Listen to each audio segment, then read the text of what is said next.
அல்ஹம்துலில்லாஹி ரப்பில் ஆலமீன். கண்ணியத்திற்குரிய எல்லாம் அல்ல அல்லாஹ்வின் நல்லடியார்களே, நாம் வாழ்ந்து கொண்டிருக்கக்கூடிய இந்த இந்திய தேசத்தில்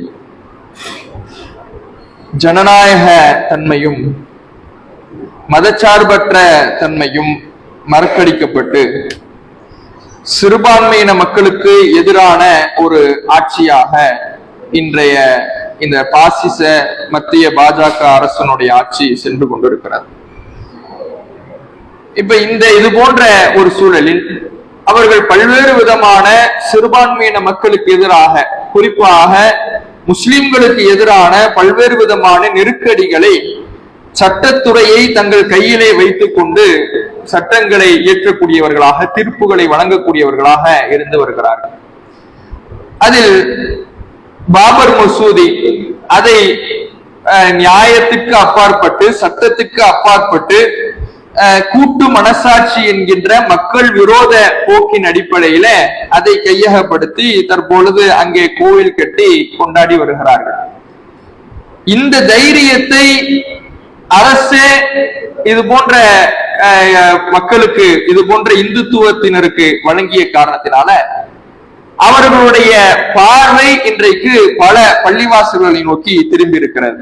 குறிப்பாக தற்பொழுது கியான் பாபி என்கின்ற பகுதியில் அமைந்திருக்கிற அந்த பள்ளிவாசல்ல இன்றைக்கு அவர்களுடைய பார்வை திரும்பி அந்த பள்ளிவாசலுடைய ஒரு பகுதியில பூஜை நடப்பதற்கு உயர் நீதிமன்றம் அனுமதி அளித்து அதற்கான வேலைகளையும் செய்து கொண்டிருக்கிறார்கள், பூஜைகளையும் நடத்தி கொண்டிருக்கிறார்கள்.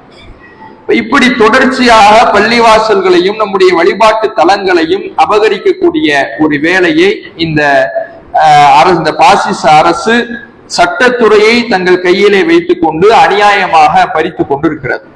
இந்திய அரசியலமைப்பு சட்டம் தெளிவாக ஒரு விஷயத்தை நமக்கு உணர்த்துகிறது. 1991 சிறப்பு வழிபாட்டு சட்டத்தின் அடிப்படையில 1947க்கு பிறகு 7 சமயத்துல எந்தெந்த வழிபாட்டு தலங்கள் என்னென்னவாக இருந்ததோ, பள்ளிவாசலாக இருந்தது பள்ளிவாசலாகவே கருதப்படும், கோயிலாக இருந்தது கோயிலாகவே கருதப்படும். அதற்கு முன்பு அங்க அது இருந்துச்சு, அங்க முன்பு இது பள்ளிவாசலுக்கு கீழே கோயில் இருந்துச்சு, இப்படி எதுவுமே பார்க்கப்படாது. இதுல பாபர் மசூதி மட்டும் அதனுடைய சர்ச்சை இதற்கு முன்பாகவே வந்ததினால் அது மட்டும் நீங்களாக மற்ற எல்லா வழிபாட்டு தலங்களும் அதுவாகவே பார்க்கப்படும் என்ற ஒரு சிறப்பு சட்டத்தை வகுத்தார்கள். இப்பொழுது அந்த சட்டம் நடைமுறையில் இருக்கும் பொழுது அந்த சட்டத்தை கூட பொருட்படுத்தாமல் இன்றைக்கு ஒரு அநியாயமான முறையில அடுத்த பள்ளிவாசல்களை குறிவைத்து இந்த பாசிச சக்தியினர் காய் நகர்த்தக்கூடிய வேலையையும் நாம பார்க்கிறோம். அதே போல தொல்லியல் துறை அங்கே சென்று இங்கே கோயில் இருந்ததற்கான சாட்சி இருக்கிறது என்று இப்படி பொய்யாக பல்வேறு நிகழ்வுகளை பாபர் மசூதியை எப்படி கையகப்படுத்துவதற்கு ஆரம்பம் செய்தார்களோ அதே போன்றே இப்போது இந்த கியான் பாபி பள்ளிவாசலை அபகரிப்பதற்கும் அதே ஆரம்பத்தை போலவே இங்கேயும் ஆரம்பிக்கக்கூடியதை பார்க்கிறோம். இப்படி தொடர்ச்சியாக முஸ்லிம்களுக்கு எதிராக பல்வேறு விதமான சதி திட்டங்களை தீட்டிக் கொண்டிருக்கிறார்கள். இன்னொரு பக்கம் குடியுரிமை திருத்த சட்டத்தை அமலுக்கு கொண்டு வந்தே தீர்வோம் என்று கங்கணம் கட்டி கொண்டு திரிகிறார்கள். அறிவிப்புகளை இப்பொழுது இந்த கடந்த ஒரு சில நாட்களாக வெளியிட்டு வருகிறார்கள். இது போன்ற தொடர்ச்சியான அடக்குமுறைகளை நாம பார்க்கின்ற பொழுது ஒரு மூமின்களாகிய நாம செய்ய வேண்டிய முதல் விஷயம், நாம நடத்தக்கூடிய போராட்டங்கள், சட்ட ரீதியாக நம்ம பாடுபடக்கூடிய போராட்டங்கள், இதுவெல்லாம் 2ஆம் பட்சம், அதையும் நாம செய்ய வேண்டும் முயற்சி என்கின்ற அடிப்படையில முதல் விஷயமாக நாம செய்ய வேண்டியது ஒவ்வொரு முஸ்லீமும் அல்லாஹ்விடத்துல கையேந்த வேண்டும். ஏதோ எங்கேயோ நடக்குது, யாருக்கோ நடக்குது என்று நாம் இருக்கக்கூடாது. முஸ்லிம்கள் அனைவரும் ஒரு உடலை போன்று என்று நபிகள் நாயகம் ஸல்லல்லாஹு அலைஹி வஸல்லம் அவர்கள் சொல்லி இருக்கின்ற பொழுது இந்த பாதிப்பு எனக்கான பாதிப்பு என்பதை நாம உணரணும். பெரும்பாலானவர்களுடைய நிலைமை எப்படி இருக்குன்னா, நம்முடைய பிரார்த்தனைகள் எல்லாமே நமக்கானதாக, நம்முடைய குடும்பத்தானக்காக மட்டும் சுருங்கி விடுகிறது.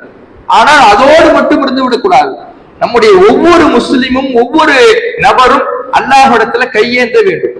இந்த சமுதாயத்தினுடைய பாதுகாப்பை உறுதி செய்வதற்காக அல்லாஹின் மீது ஆழமான நம்பிக்கையை வைக்க வேண்டும்.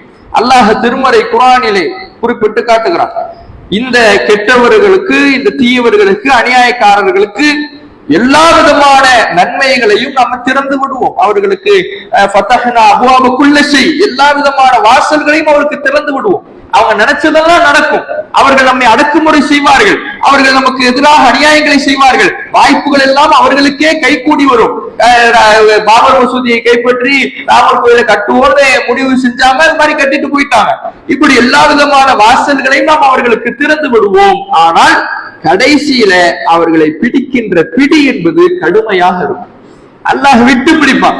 அல்லாஹ் ஒரேடியாக அவனை பிடித்து விட மாட்டான், விட்டு பிடிப்பான் இறைவன். விட்டு பிடிப்பதுதான் அல்லாஹுடைய வழிமுறை. அப்ப அந்த விட்டு பிடிக்கின்ற இறைவனுடைய வழிமுறையை நாம உறுதியாக நம்பணும். அல்லாஹுடைய உதவியை நாம எதிர்பார்க்க வேண்டும். அல்லாஹுடைய உதவியின் மீது நாம எப்படி தவக்கல் வைக்கணும்னா, யாரும் இந்த உலகத்துல நமக்கு உதவ முன்வராவிட்டாலும், இந்த உலகமே நமக்கு எதிராக திரண்டு நின்றாலும் கூட நமக்கு உதவுவதற்கு அல்லாஹ் இருக்கின்றான் என்கின்ற நம்பிக்கை நமக்கு வரும். நபி மூசா அலைஹிஸ்ஸலாம் அவர்களுடைய வரலாறு நமக்கு அதைத்தான் கற்றுத் தருகிறது. மூசா அலைஹிஸ்ஸலாம் அவர்கள் ஃபிரௌன் துரத்தி வர, கடல் குறுக்கிட்டுருது, முன்னாடி கடலு, விழுந்தா அங்கேயும் மௌத்து தான். பின்னாடி வரக்கூடிய ஃபிரௌனுடைய படை, அவன் பிடிச்சாலும் மௌத்து தான். காப்பாத்துறதுக்கு யாரும் இருந்தாங்களா? யாருமே இல்லை. ஒரு போட்டு கடந்துச்சு, அந்த போட்ல ஏறி பயணிச்சு கடல்ல தப்பிச்சிடலாம், இந்த சூழல் அங்க இருந்துச்சா? இல்ல. இல்ல யாராவது இன்னொரு எதிரி நாட்டு மன்னன் வந்து எதிரிக்கு எதிரி நண்பன்கிற அடி மாதிரி ஃபிரௌனை வந்து அவன் துவம்சம் செஞ்சிருவான், நாம தப்பிச்சிடலாம், இப்படி ஒரு சூழல் இருந்துச்சா? எதுவுமே இல்லை. உதவி எதுவுமே கண்ணுக்கு தெரியல. நாம எப்படி அல்லாஹ்வுடைய உதவி நம்புவோம்னா, இது மாதிரி இருந்துச்சுன்னா, ஒரு போட்டு கிடக்குது, யாராவது நம்மளை காப்பாத்த வரா, இப்படி அல்லாஹ் நம்புவது உண்மையான நம்பிக்கை இல்லை. முழுமையான நம்பிக்கை என்பது, முழுமையான தவக்குல் என்பது எந்த உதவியுமே இல்லை, கண்ணுக்கு முன்னாடி இல்லை, யாருமே இல்லை, மரணம் தான் நம் கண் முன்னால் இருக்கிறது என்று இருந்தால் கூட அல்லாஹ் இருக்கிறான் என்கின்ற நம்பிக்கை இருக்குதுல்ல, அதுதான் உண்மையான தவக்குல், அதுதான் உண்மையான நம்பிக்கை. அந்த நம்பிக்கையை நாம் வைத்தால் இறைவனுடைய உதவியின் மீது நம்ம ஆதரவு வைத்து அல்லாஹுடைய உதவியை எதிர்பார்த்து இந்த அநியாயக்காரர்களுக்கு அல்லாஹ் முடிவு கட்டுவதை எதிர்பார்க்கக்கூடிய நல்லடியார்களாக நம் அனைவரையும் அல்லாஹ் ஆக்கி அருள் புரிவானாக. அஸ்ஸலாமு அலைக்கும் வரஹ்மத்துல்லாஹி வபரகாத்துஹு.